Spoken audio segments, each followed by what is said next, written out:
Friends, welcome to expert knowledge. हमने पिछली video में हायरार्की ऑफ एक्टिविटीज़ तक कंप्लीट कर लिया था। अब हमारे पास ये लास्ट 3 टॉपिक्स नीचे वाले रह गए हैं। अब हम इस वीडियो में आज ये 3 टॉपिक्स कवर करेंगे।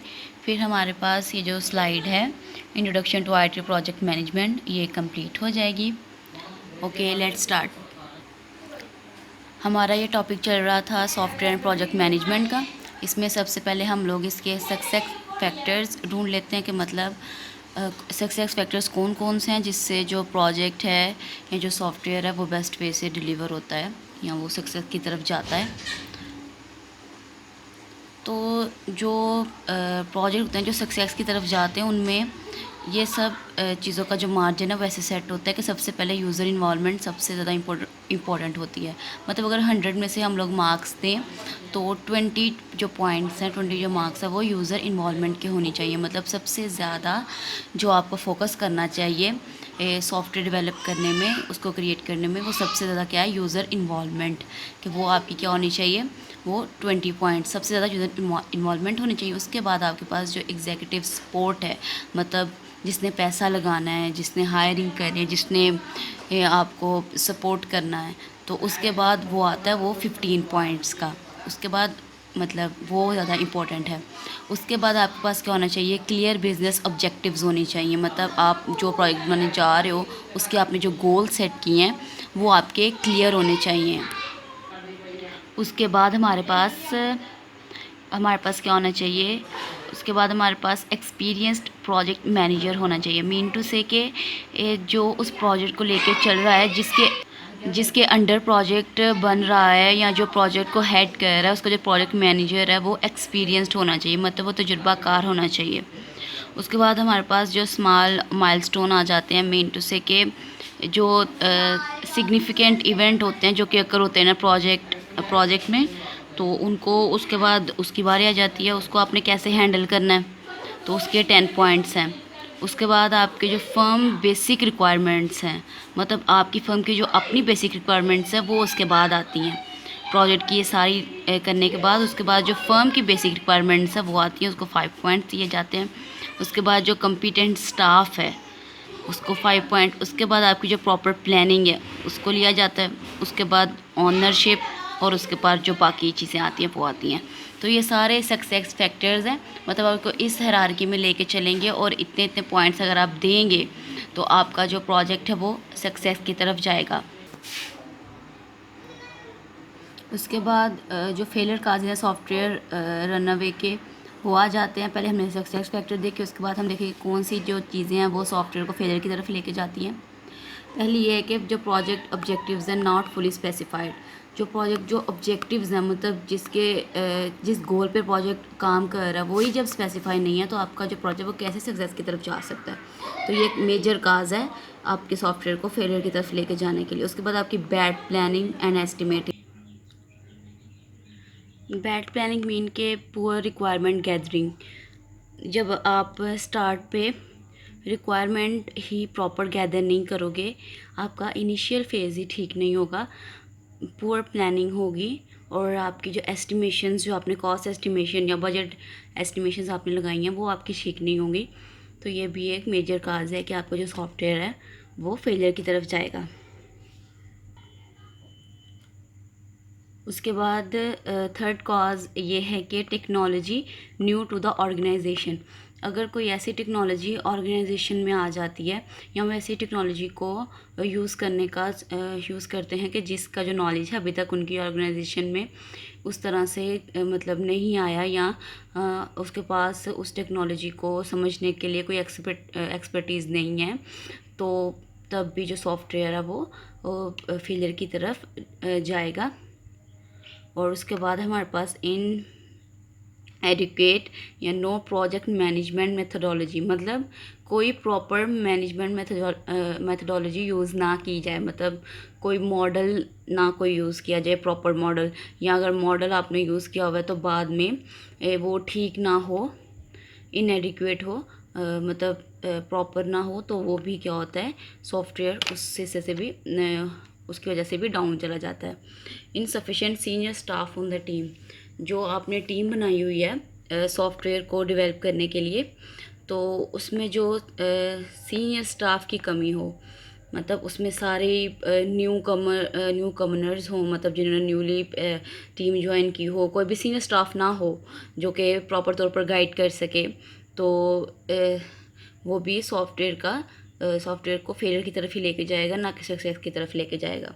Poor performance by supplier of hardware and software, जो आप हार्डवेयर यूज़ कर रहे हैं, सॉफ्टवेयर यूज़ कर रहे हैं प्रोजेक्ट को डेवलप करने के लिए, प्रोजेक्ट को क्रिएट करने के लिए, अगर उसकी जो परफॉर्मेंस है वो पुअर है या उसमें कोई डिफेक्ट्स हैं, तो तब भी जो आपका जो सॉफ्टवेयर है वो उससे भी इफ़ेक्ट होगा। ये थे फेलियर सॉफ्टवेयर के फेलियर के काजेज़, जिसकी वजह से जो सॉफ्टवेयर है वो फेलियर की तरफ जाता है। मज़ीद हम बात कर लेते हैं इसी पे कि जो प्रोजेक्ट बार बार जो है वो ट्रबल की तरफ जाता है, मतलब डाउन जाता है, तो वो उसका मतलब ये होता है कि वो ये फॉलोइंग उसमें ये अलामात पाई जाती हैं, फॉलोइंग सिम्टम्स में मौजूद होती हैं। पहली क्या होती है कि प्रोट्रैक्टेड इंटीग्रेशन होती है एंड लेट डिज़ाइन ब्रेकेज होता है, मतलब उसका जो लेंथ ही उसकी ड्यूरेशन होती है, मतलब उसके जो पार्ट्स होते हैं उनको लॉन्ग पीरियड में उनको वो कंबाइन करते हैं, और फिर बाद में जब लेट डिज़ाइन बनता है तो आखिर में अगर ब्रेक हो जाता है तो उससे बहुत बड़ा जो है वो नुकसान होता है सॉफ्टवेयर को। या फिर लेट रिस्क रेजोल्यूशन, मतलब आप साथ साथ रिस्क नहीं चेक कर रहे, आपने रिस्क को चेक करते हुए नहीं देखा, और जब आपको पता चला है कि जब आपने बाद में किया तब बहुत ज़्यादा एरर्स आए हैं इस तरह से, तो तब बहुत देर हो चुकी होती है, जिसकी वजह से जो आपका जो सॉफ्टवेयर है वो बार बार ट्रबल की तरफ जाता है। रिक्वायरमेंट्स ड्राइवन फंक्शनल डीकम्पोजिशन, जो आपने रिक्वायरमेंट्स ली हैं या जो जिन रिक्वायरमेंट्स को लेके आप आगे चल रहे हो, आप उनमें बार बार डिकम्पोज करो, मतलब उनकी डिसइंटीग्रेशन करो, उनको बार बार उनकी तोड़ फोड़ करो, कभी उनमें न्यू कोई रिक्वायरमेंट ऐड करो, कभी किसी को तोड़ के पीछे करो। तो मीन टू से कि आपकी जो रिक्वायरमेंट है वो स्टार्ट पे ही फिक्स होनी चाहिए। अगर आपके फिक्स नहीं है, अगर आप उनको प्रोजेक्ट बनाने के दौरान बार बार उनको डिकम्पोज कर रहे हो, तो फिर भी जो आपका जो सॉफ्टवेयर है वो उसकी जो डेस्टिनेशन है वो ट्रबल की तरफ जाएगी, डाउन जाएगा वो। और उसके बाद क्या है एडवर्सरियल स्टेक होल्डर रिलेशनशिप, और जो आपके जो उस प्रोजेक्ट के अगेंस्ट जो प्रोजेक्ट बना रहे हैं, आपके जो अपोनेंट्स स्टेक होल्डर्स हैं उनके आपस में रिलेशनशिप भी इसका जो है काज बनते हैं, सबब बनते हैं प्रोजेक्ट के डाउन जाने का। Focus on documents and review meetings, आप बार बार क्या कर रहे हो, डॉक्यूमेंट्स पे फोकस कर रहे हो, और यहाँ बार बार मीटिंग्स को रिव्यू कर रहे हो, बार बार बुला रहे हो कि भैया अब ठीक है, अब ठीक है। तो आपको स्टार्टिंग पे ही ऑब्जेक्टिव जो अपना एक गोल है वो सेट कर लेना है, बार बार आप उसमें एडिशन करके, उसमें बार बार मीटिंग्स कॉल करके, तो फिर जो सॉफ्टवेयर है वो प्रॉपर तौर पर बनता नहीं है, ना ही अपनी जो है वो मतलब डेस्टिनेशन तक पहुंचता है। ठीक है, तो ये वो सिम्टम्स हैं कि अगर ये आप कंपनी में पाई जाती हैं या ये सॉफ्टवेयर में होती हैं, तो उससे जो सॉफ्टवेयर है वो फ्रिक्वेंटली जो है वो उसकी जो डेस्टिनेशन है वो ट्रबल की तरफ जा रही होती है। नेक्स्ट है, ये मैंने इसमें एक स्लाइड ऐड की है जिसमें पोस्टमार्टम ऑफ सॉफ्टवेयर इंडस्ट्री का पोस्टमार्टम किया गया कि मतलब जो मिड 1990s का जो मीट है, at least 3 important analysis of the state of the software engineering industry, मतलब 3 इंपॉर्टेंट एनालिसिस किए गए हैं 1990s के मिड में किसके, सॉफ्टवेयर इंजीनियरिंग इंडस्ट्री के, जिसमें क्या साबित हुआ है, मतलब उन्होंने क्या कंक्लूड किया है कि success rate of software projects very low, कि जो सॉफ्टवेयर प्रोजेक्ट का जो सक्सेस रेट है वो बहुत ही लो है। Software development still highly unpredictable. Only about 10% of software projects are delivered successfully. 100 में से सिर्फ जो 10% है वो सक्सेसफुली डिलीवर्ड हो रहे हैं, जो कि अपने इनिशियल बजट में कवर हो रहे हैं, और जिनके जो स्केड्यूल एस्टिमेट्स हैं वो सही लग रहे हैं, सिर्फ 10%।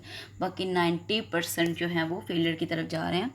जो मैनेजमेंट डिसिप्लिन है is more of a discriminator in success और failure than a technology advances. जो मैनेजमेंट डिसिप्लिन है वो टेक्नोलॉजी एडवांसेस से ज़्यादा, ठीक है, जो डिस्क्रिमिनेट करता है सक्सेस को या फेलियर को। मतलब मैनेजमेंट डिसिप्लिन अगर होगा, बजाय कि आप टेक्नोलॉजी एडवांसेस लाई जाए, बल्कि आप उसको मैनेज करना सीखें, मैनेजमेंट डिसिप्लिन करें, तो तभी आप डिस्क्रिमिनेट कर पाएंगे कि आप सक्सेस की तरफ जा रहे हैं या फेलियर की तरफ जा रहे हैं। The level of software scrap and rework is indicative of an immature process. आप बार बार सॉफ्टवेयर को ट्रैश करते हैं और उस पर बार बार रीवर्क करते हैं, तो ये मतलब ये इस बात का ये निशानदेही करती है कि आप एक इमेच्योर प्रोसेस को डील कर रहे हैं। मतलब आप स्टार्ट से प्रोजेक्ट को सीरियस नहीं ले रहे, उसमें मतलब आपको बार बार आगे जाके रीवर्क करना पड़ रहा है।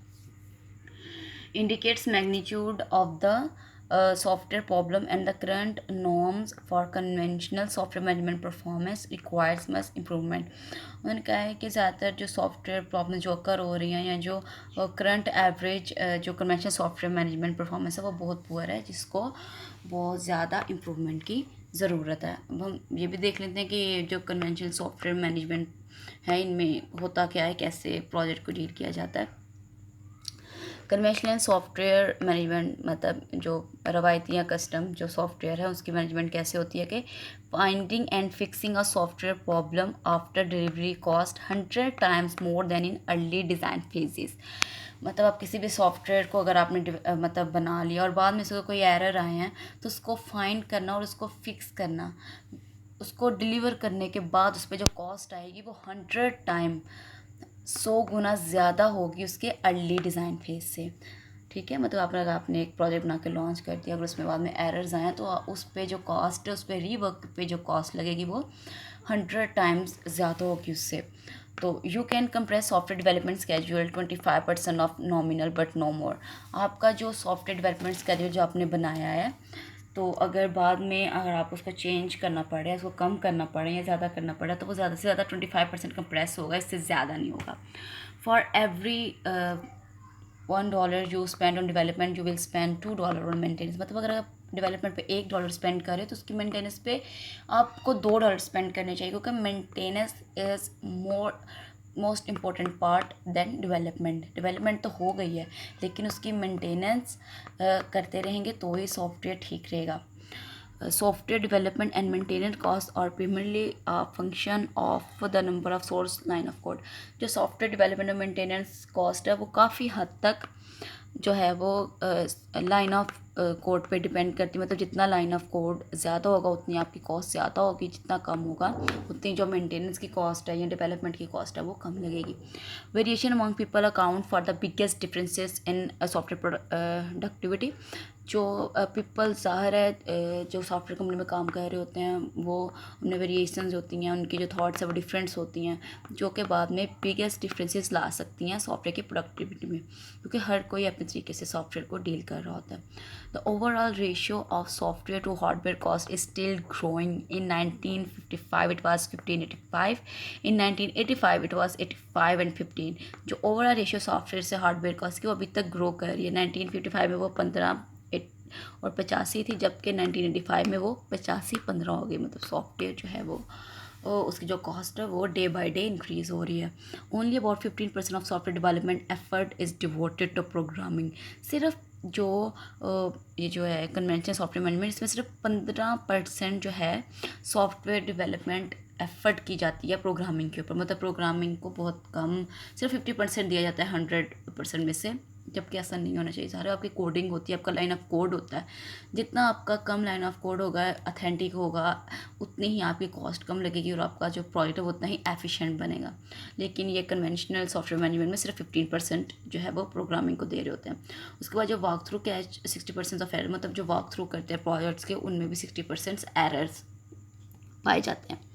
इन the end we can say that कि organization that attempt to put software engineering discipline in place before putting project management discipline in place are doomed to fail। मतलब वो ऑर्गेनाइजेशन जो कि इस प्रोजेक्ट मैनेजमेंट डिसिप्लिन को छोड़कर पहले software engineering discipline रखती हैं, वो ज़्यादातर फेल की तरफ जाती हैं।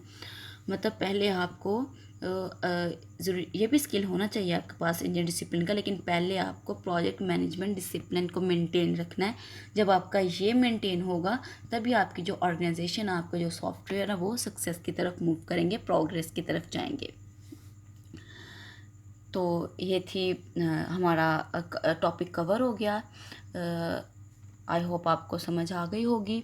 अगर कोई भी क्वेरी या कोई चीज़ पूछनी हो तो आप मुझे कमेंट करके पूछ सकते हैं। I will answer your question. Okay, take care, अल्लाह हाफ़िज़।